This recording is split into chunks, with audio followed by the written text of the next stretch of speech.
मग कसा मातीनं ते मटकं घडवतं तसं शिवसेना प्रमुखांनी आम्हाला घडवलं. आणि खेडमध्ये ज्यावेळेला विधानसभेची निवडणूक होती त्यावेळेला अनेक लोक इच्छुक होते. मला बोलून सांगितलं, तुला काय मुलाखत द्यायची गरज नाही, तू कामाला लाग. मला इथून खेड म्हणून तिकीट दिली. साहेब माझ्या निवडणुकीसाठी स्वतः आले होते. साहेबांची मोठी सभा झाली. अनेक संघर्ष झाला त्या निवडणुकीमध्ये. केशवराव भोसले देखील एक स्ट्रॉंग व्यक्ती होती. विशेषतः दाऊद मंडळी सगळी त्यांच्यासमोर त्यावेळेला होती आणि ती लढाई मी जिंकली. आणि मग मागे वळून न पाहता ज्या जनतेने मला निवडून दिला आहे, आमदार केला आहे, त्यांची सेवा, एवढाच ध्यास.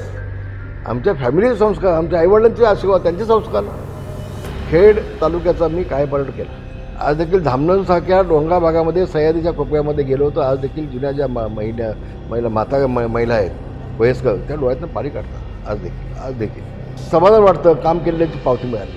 5वा क्रांतिकारी जो निर्णय घेतला तो प्लास्टिक बंदीचा. त्यानंतर या कायद्यामुळं युनोनं देशाचे पंतप्रधान मोदीजींचा सत्कार केला. असं आम्ही 65 किलोचे एक किट बनवले.